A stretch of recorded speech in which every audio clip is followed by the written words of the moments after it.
Kalau kebiasaan kita bangun, ya memang kita yang harus bangun, kebiasaan itu sampai jadi, nanti kebiasaan itulah yang membangun hidup kita ke depan. Lewati kehidupan bukan cuma sekedar lewat, tapi berkemenangan tiap hari. Waktu menghadapi persoalan, waktu menghadapi pencobaan, waktu menghadapi tekanan, kita mengalami kemenangan.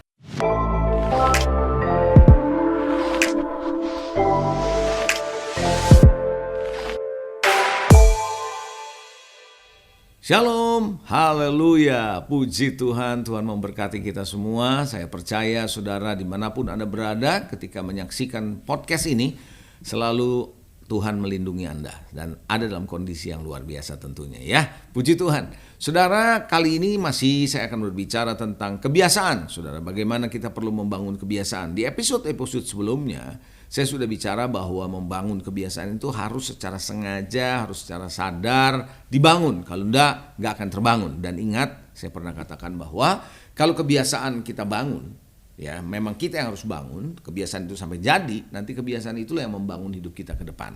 Oke? Dan episode terakhir kemarin saya bicara tentang kebiasaan proaktif, yaitu kita masih bicara soal kebiasaan yang bisa membawa saudara dan saya kepada kemajuan, kepada progresif, maju, berhasil. Semua orang mau mengalami kemajuan tentunya, dan semua orang mau berhasil, betul ya? Dan banyak orang nggak tahu salah satu rahasia penting untuk bisa mengalami kemajuan dan keberhasilan adalah kebiasaan. Nah, hari ini saya akan bicara soal membangun kebiasaan membangun manusia roh. Sebagai orang percaya, sebagai orang Kristen, kita perlu menyadari bahwa kita adalah orang-orang yang hidup oleh karena anugerah Tuhan dan dipenuhi oleh Roh Kudus, dan kita perlu berjalan di dalam kehidupan roh yang Tuhan sudah tetapkan bagi kita.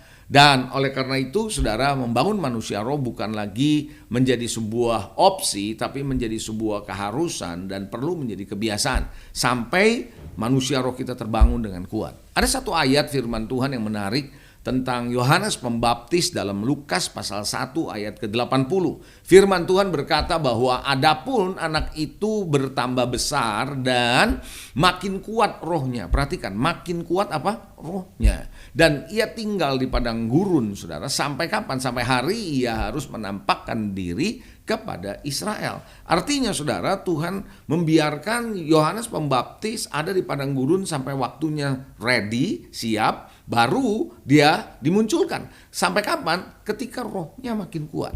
Berarti saudara, di dalam melayani, di dalam melakukan pekerjaan Tuhan dalam hidup ini, kita bukan hanya fisik yang bertambah besar, tetapi roh kita harus makin kuat, saudara.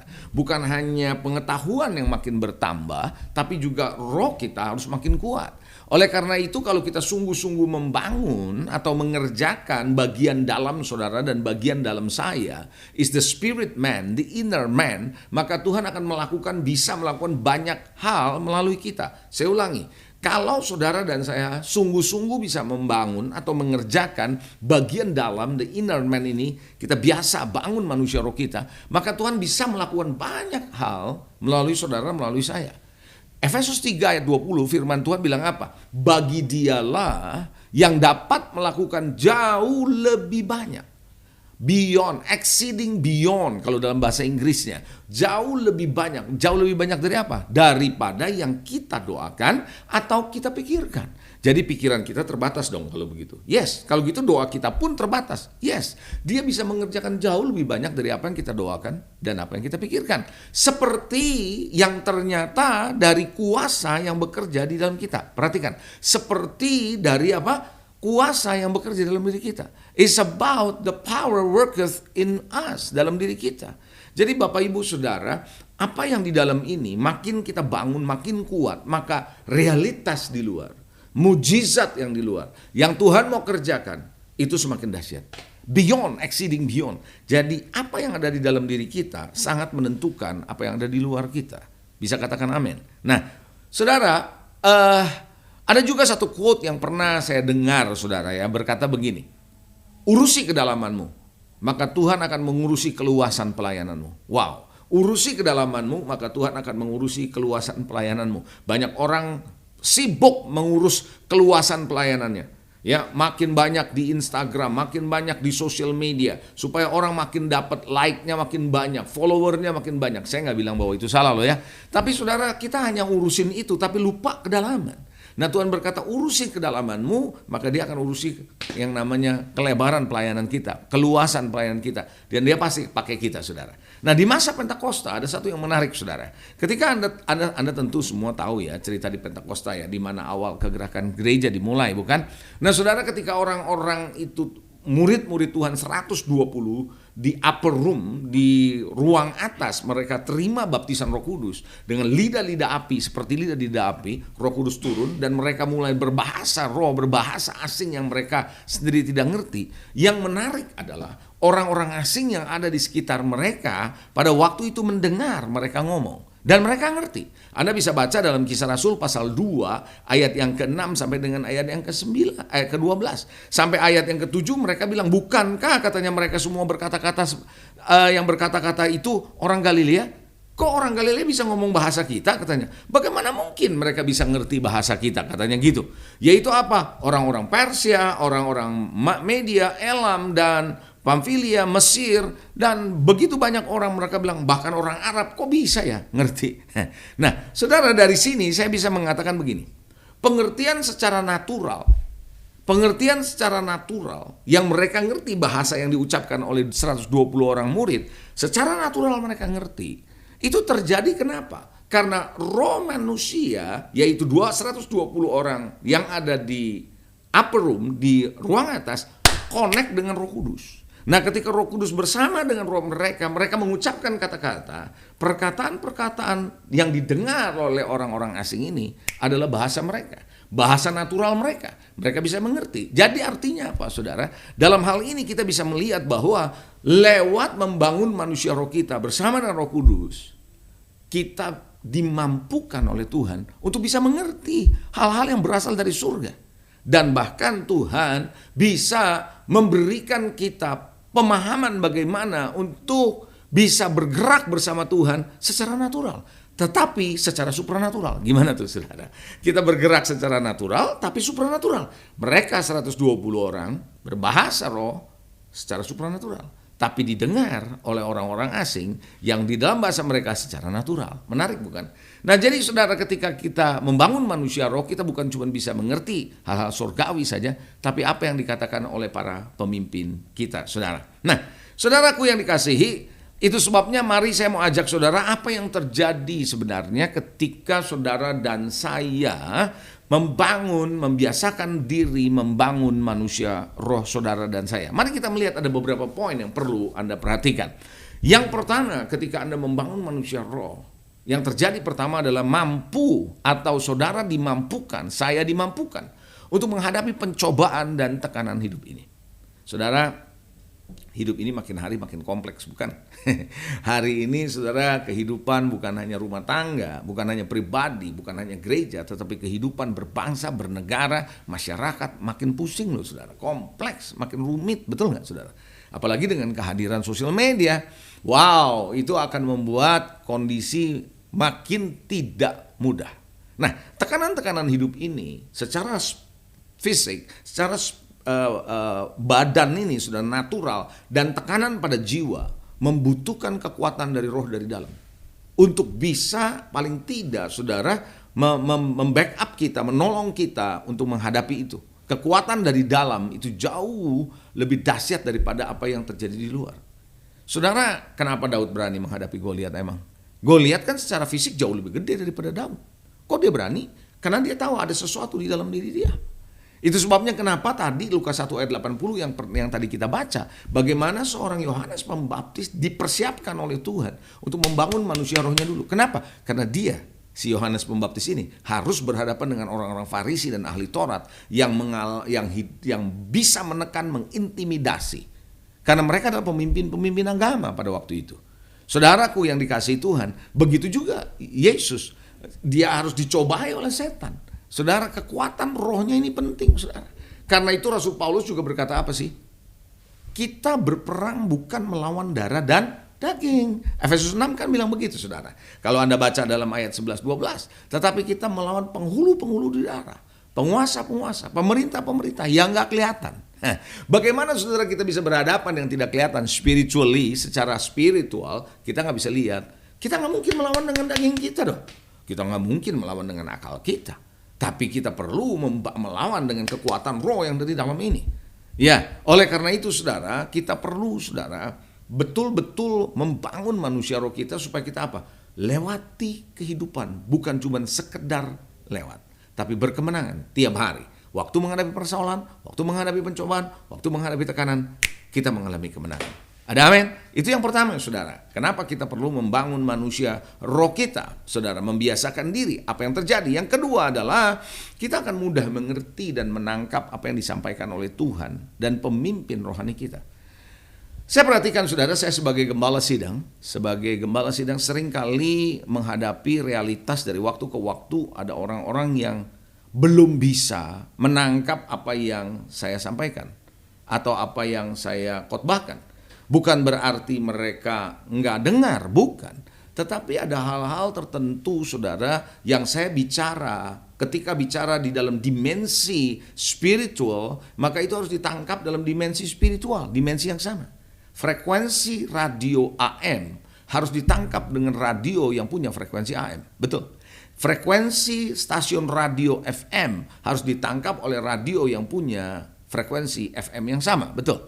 Nah, hal yang sama ketika saya mulai mendownload apa yang dari Tuhan secara spiritual, maka orang yang mendengar harus punya frekuensi yang sama. Nah, itulah sebabnya kenapa banyak kali hal-hal yang disampaikan oleh para pemimpin secara spiritual tidak ditangkap oleh jemaat karena jemaat lupa membangun manusia roh. Nah saudara, kita bukan cuma mengerti apa yang disampaikan oleh Tuhan saja, tapi kita bisa menangkap para pemimpin, apa yang Tuhan sudah sampaikan kepada para pemimpin.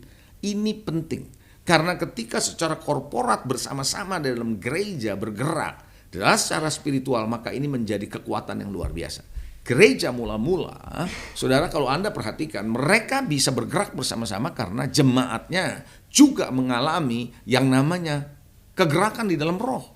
Penuh di dalam Roh Kudus. Mereka bergerak sama, mereka bisa ngerti itu apa yang disampaikan oleh para rasul. Apa yang apa yang dikatakan oleh sorga, itu penting sekali.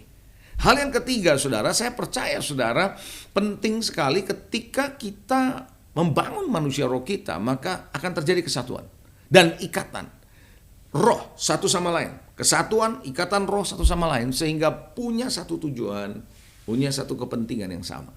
Tujuan visi kita sama, kepentingan kita sama, yaitu kerajaan Allah. Dalam Filipi 2 ayatnya yang pertama sampai dengan ayat yang keempat, firman Tuhan berkata, jadi sekarang dalam Kristus ada nasihat. Ya, jadi karena dalam Kristus ada nasihat katanya, lalu ada penghiburan kasih dan persekutuan roh, ada kasih mesra dan belas kasihan. Karena itu sempurnakanlah katanya sukacitaku dengan ini. Hendaklah kamu sehati sepikir dalam satu kasih, satu jiwa, satu tujuan. Dengan tidak mencari keuntungan sendiri atau puji-pujian yang sia-sia, sebaliknya katanya, hendaklah dengan rendah hati yang seorang menganggap yang lain lebih utama daripada dirinya sendiri. Dan katanya janganlah tiap-tiap orang hanya memperhatikan kepentingannya sendiri, tapi kepentingan orang lain juga. Jadi ada satu tujuan. One spirit, satu tujuan, ya. Jadi itu yang saya melihat akibatnya yang kita bisa dapatkan ketika kita membangun manusia roh kita. Nah sekarang bagaimana saudara dan saya bisa membangun manusia roh saudara dan manusia roh saya? Ayo ready untuk siap bisa membangun kebiasaan ini? Haleluya. Saya berharap kita bisa mengerti ini dan Anda menjadi biasa membangun manusia roh. Yang pertama, prioritaskan Tuhan. Prioritaskan Tuhan dan hal-hal spiritual. Ada kalanya saudara, orang-orang percaya kadang-kadang saudara prioritasnya salah. Bukan Tuhan yang nomor satu. Bukan hal-hal spiritual yang nomor satu. Karena kita menganggap itu spiritual nanti deh gitu loh, udah tua. Dalam sekarang kita yang penting sekarang dulu enjoy life, nikmati hidup di masa muda sekarang. Saya nggak berkata salah loh menikmati hidup. Boleh-boleh aja. Tapi saudara, kita perlu tahu hidup kita bukan cuma di bumi aja. Di bumi sementara. Hidup kita yang kekal itu nanti bersama Tuhan. Nah prioritaskan Tuhan hal-hal spiritual dalam diri kita. Kolose 3 ayat 1-2 katakan apa sih? Karena itu Kalau kamu dibangkitkan bersama dengan Kristus, carilah perkara yang di atas. Yang apa katanya di atas? Di mana Kristus ada, duduk di sebelah kanan Allah. Pikirkan perkara yang di atas, bukan yang di bumi. Jadi artinya apa sih? Rasul Paulus sedang menganjurkan saudara dan saya, Tuhan itu seberapa penting dalam hidup ini. Kira-kira begitu. Hal-hal spiritual, kekekalan seberapa penting dalam hidup kita. Gini, kalau kita nggak menganggap Tuhan penting, kalau kita nggak menganggap hal-hal spiritual itu penting dalam hidup kita, ya nggak mungkin saudara dan saya mau membangun manusia. Betul? Siapa yang penting buat kita? Apa yang menjadi penting dan prioritas dalam hidup kita akan menentukan. Kalau kita menganggap Tuhan itu penting, hal-hal spiritual itu penting, kita akan tertarik perkara spiritual dan pasti kita mengejar itu. Dan karena mengejar itu kita akan membangun hal-hal spiritual dalam diri kita. Betul? Pertanyaan saya sekarang, prioritas saudara, prioritas kita kemana? Kalau ke Tuhan dan hal spiritual, berbahagia. Maka Anda bisa membangun kebiasaan yang namanya membangun manusia roh. Yang kedua, membangun kebiasaan untuk membangun manusia roh ini adalah melatih pikiran. Pikiran perlu dilatih. Jangan biarkan pikiran saudara digiring oleh sosial media. Jangan biarkan pikiran saudara digiring oleh dunia ini. Sekali lagi, poin kedua, melatih pikiran. Untuk apa? Untuk membangun, untuk memperkuat apa yang diterima di dalam roh saudara. Apa yang diterima oleh roh saudara. Saudara, ketika Allah itu roh bukan? Nah, ketika dia berbicara, dia sebenarnya berbicara straight ke dalam roh saudara dan roh saya. Itu sebabnya roh kita bisa menyala-nyala kalau kita mendengar sebuah khotbah. Itu sebabnya roh kita bisa mendapat lompatan ketika kita baca Alkitab dan ayat-ayat itu berbicara kepada kita. Pernah ngalamin itu, saudara? Nah, kalau Anda pernah ngalamin itu, berarti saudara pernah ngerti bahwa Tuhan berbicara kepada roh saudara. Nah, prioritaskan itu penting, saudara. Latih itu penting. Matius 16:23, ketika Petrus menarik tangan Tuhan sementara Yesus lagi jelaskan bahwa dia akan disalib, Petrus tarik tangan Tuhan loh, saudara. Dia bilang begini dalam ayat Matius 16:23, maka Yesus berpaling kepada Petrus, karena ayat sebelumnya kalau Anda baca, Petrus bilang sekali-sekali tidak boleh terjadi. Dia mau melindungi gurunya supaya tidak disalib, tidak menderita, tidak mati, gitu loh. Baik dong, seorang murid mencegah guru untuk supaya tidak menderita, tidak mati, kan bagus dong. Tapi jawaban Yesus menarik, saudara. Maka Yesus berpaling dan berkata kepada Petrus. Apa dia bilang? Enyahlah iblis. Waduh, saudara. Enyahlah iblis. Engkau suatu batu sandungan bagiku. Bagaimana mungkin seorang Petrus yang mencegah Yesus agar tidak mati kok masih dibilang batu sandungan sih? Karena gini alasan terakhirnya. Sebab engkau bukan memikirkan apa yang dipikirkan Allah, melainkan apa yang dipikirkan oleh manusia. Waduh, saudara, pikiran-pikiran manusia itu bisa jadi batu sandungan. Pikiran-pikiran yang dibangun oleh dunia ini bisa menghambat apa yang Tuhan mau bangun dalam hidup saudara. So, apa yang roh sudah katakan kepada roh saudara? Ketika Anda baca Alkitab kah? Ketika Anda dengar khotbah kah? Roh Allah itu masuk ke dalam diri saudara, menginspirasi, membangkitkan sesuatu dalam roh saudara. Pikiran ini harus bisa membangun. Jangan bilang enggak lah, nggak bisa, saudara. Harus bisa membangun, saudara. Bukankah murid-murid pernah di dalam Lukas 24, nanti Anda bisa baca, ketika jalan ke Emmaus, mereka ketemu Yesus. Betul. Tapi mereka nggak kenalin Yesus loh. Sampai suatu ketika Yesus memecah-mecahkan roti, mereka lihat, wow, itu Yesus. Pikiran mereka terbuka dan mereka berbalik ke Yerusalem, nggak jadi ke Emmaus. Bapak Ibu Saudara, hari ini saya mau ingatkan sama saudara, betapa pentingnya saudara pikiran ini dibangun untuk memperkuat apa yang roh sudah bicara. Caranya gimana pikiran ini dibangun? Ya selaraskan dengan firman, renungkan firman. Jangan kamu serupa, kata Tuhan Roma 12 ayat 2, serupa dengan dunia ini, tapi berubahlah oleh pembaharuan akal budimu. Kira-kira begitu. Sehingga kamu dapat membedakan mana kehendak Allah. Apa yang baik, yang berkenan, dan yang sempurna. Jadi lewat apa? Pembaharuan pikiran. Pastikan pikiran saudara selaras dengan firman Tuhan. Yang ketiga, saudara, bagaimana saudara bisa membangun kebiasaan membangun manusia roh saudara? Biasakan diri Anda dipimpin dan berjalan di dalam Roh Kudus. Galatia 5 ayat 16 sampai 18 bilang apa? Firman Tuhan bilang gini, maksudku ialah, kata Paulus, hiduplah oleh roh. Saya ulangi, hiduplah oleh roh. Kata hiduplah oleh roh, kalau kita melihat bahasa aslinya, Artinya kira-kira begini, biasakan dirimu untuk hidup oleh roh. Membiasakan diri untuk hidup oleh roh. Membiasakan diri saudara dan diri saya ya untuk dipimpin dan berjalan di dalam roh. Maka kamu tidak akan menuruti keinginan daging. Sebab katanya keinginan daging berlawanan dengan keinginan roh. Dan keinginan roh berlawanan dengan keinginan daging. Karena keduanya bertentangan. Sehingga kamu setiap kali tidak melakukan apa yang kamu kehendaki. Akan tetapi jikalau kamu memberi dirimu dipimpin oleh roh. Kalau saudara dan saya mau dipimpin roh, maka kamu tidak hidup di bawah hukum Taurat. Jadi perlu sekali Bapak Ibu, saudara dan saya hidup di dalam pimpinan Roh Kudus. Mari, izinkan saudara dipimpin Roh Kudus, berjalan di dalam roh, dan saudara terus menerus ada di dalam kekuatan Roh Kudus dan Anda bisa membangun. Dan terakhir yang keempat, berdoalah di dalam Roh Kudus. 1 Korintus 14 ayat keempat, saya tahu saudara ini penting, ini sangat penting menurut saya. 1 Korintus 14 ayat 4, siapa yang berkata-kata dengan bahasa roh, ia membangun dirinya sendiri. Tapi siapa yang bernubuat, ia membangun jemaat. Hari ini lagi saya mau bicara soal membangun diri kita sendiri. Caranya gimana? Gunakan bahasa roh saudara, di mana saudara berdoalah di dalam Roh Kudus dari waktu ke waktu. Sebab jika kamu berdoa dengan roh, maka roh pula yang berdoa. Tapi akal budiku tidak turut berdoa. Jadi dia membangun spiritnya dengan apa? Lewat bahasa roh. Aku mengucap syukur kepada Allah bahwa aku berkata-kata dengan bahasa roh lebih daripada kamu sekalian. Ini di ayat ke-18 ya. Tadi kita baca 1 Korintus pasalnya yang ke-14, ayat 4, ayat 14 dan ayat 18. Ada 3 ayat yang saya bacakan saudara.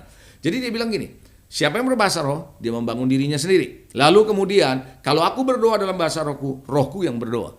Dan dia bilang, aku bersyukur. Aku berkata dalam bahasa roh lebih dari kalian semua. Artinya, Rasul Paulus membiasakan diri berdoa dalam roh. Hari ini saya percaya kalau Anda lakukan 4 hal ini, Anda akan membangun kekuatan roh dalam diri saudara. Dan Anda pasti berkemenangan dan menerobos. God bless you. Terus maju, bangun kebiasaan ini. Amin.